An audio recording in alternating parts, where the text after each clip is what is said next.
रक्षाबंधन का त्योहार भाई और बहन के बीच के बंधन को मजबूत करने वाला पर्व है।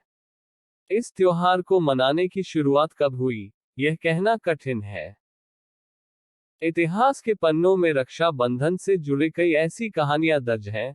इन्हीं में एक कहानी हुमायूं और रानी कर्णावती की है। यह कहानी है कि बताया जाता है कि रानी कर्णावती ने मेवाड़ को सुल्तान बहादुर शाह से बचाने के लिए हुमायूं को राखी भेजकर मदद की गुहार लगाई थी, जिसके बाद हुमायूं ने भी उन्हें बहन का दर्जा देकर उनकी जान बचाई थी। रानी कर्णावती मेवाड़ की रानी थी। वे चित्तौड़ के राजा महाराणा सांगा की विधवा थी। रानी के दो पुत्र थे, राणा उदय सिंह और राणा विक्रमादित्य। एक ओर जहां मुगल सम्राट हुमायूं अपने राज्य का विस्तार करने में लगा था, तो दूसरी ओर गुजरात के सुल्तान बहादुर शाह ने 1533 ईस्वी में चित्तौड़ पर आक्रमण कर दिया था। सभी राजपूत रियासतों को एक झंडे के नीचे लाने वाले महाराणा सांगा के निधन के बाद चित्तौड़ की गद्दी पर महाराणा रतन सिंह बैठे। राणा रतन सिंह के निधन के बाद उनके भाई विक्रमादित्य चित्तौड़ के महाराणा बने। विक्रमादित्य ने अपनी सेना में 7000 पहलवान भर्ती किए। इन्हें जानवरों की लड़ाई, कुश्ती, आखेट और आमोद प्रमोद ही प्रिय था। इन्हीं कारणों व इनके व्यवहार से मेवाड़ के सामंत खुश नहीं थे और वे इन्हें छोड़कर बादशाह बहादुर शाह के पास व अन्यत्र चले गए। इसी का फायदा उठाकर गुजरात के शासक बहादुर शाह ने चित्तौड़ के नाराज सामंतों के कहने पर चित्तौड़ पर हमला किया। हालांकि विक्रमादित्य ने बहादुर शाह से संधि करने के प्रयास किए पर विफल रहा।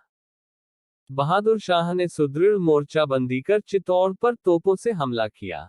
उसके पास असंख्य सैनिकों वाली सेना भी थी, जिसका विक्रमादित्य की सेना मुकाबला नहीं कर सकती थी। अतः राजमाता कर्मवती ने सुल्तान के पास दूत भेजकर संधि की वार्ता आरंभ की और कुछ शर्तों के साथ संधि हो गई। परंतु थोड़े दिन बाद बहादुर शाह ने संधि को ठुकराते हुए फिर चित्तौड़ की ओर कूच किया। ऐसे में महारानी कर्णावती ने राजपूतों और मुस्लिमों के संघर्ष के बीच हुमायूं के सामने प्रस्ताव रखा कि हम परस्पर संधि करके अपने समान शत्रु बहादुर शाह का मिलकर सामना करें। क्योंकि उस समय जहां मुगल सम्राट हुमायूं अपने राज्य का विस्तार करने में लगा था, तो दूसरी ओर गुजरात के सुल्तान बहादुर शाह भी।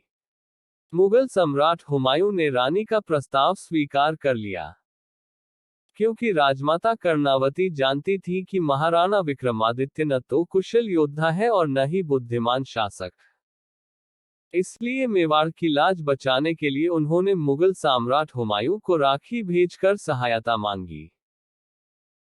हालांकि हुमायूं किसी को भी नहीं बख्शता था, लेकिन उसके दिल में रानी कर्णावती का प्यार अच्छे से उतर गया और उसने रानी का साथ दिया। हुमायूं को रानी ने अपना धर्मभाई बनाया था, इसलिए हुमायूं ने भी राखी की लाज रखते हुए उनके राज्य की रक्षा की।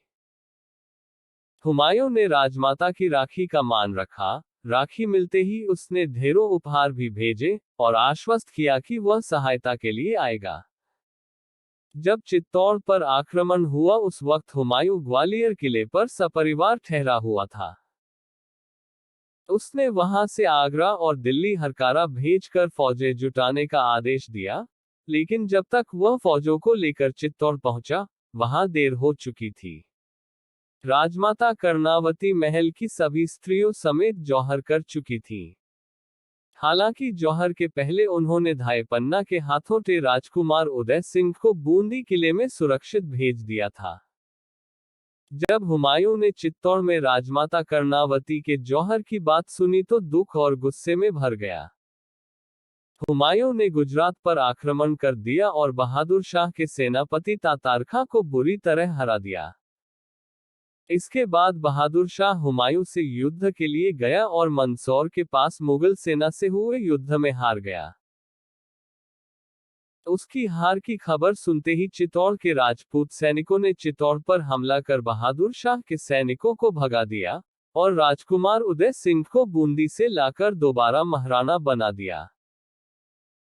हुमायूं भारतीय संस्कृति में भाई बहन के रिश्ते का महत्व तब से जानता था, जब वह बुरे वक्त में अमरकोट के राजपूत शासक वीरशाल के यहाँ शरणागत था। राणा वीरशाल की पटरानी हुमायूं के प्रति अपने सहोदर भाई का भाव रखती थी, वह भाई तुल्य ही आदर करती थी। हुमायूं के पुत्र अकबर का जन्म भी अमरकोट में शरणागत रहते हुए हुआ था। इसलिए उसने कोशिश की कि कर्णावती की राखी का मान हर हाल में रखा जाए।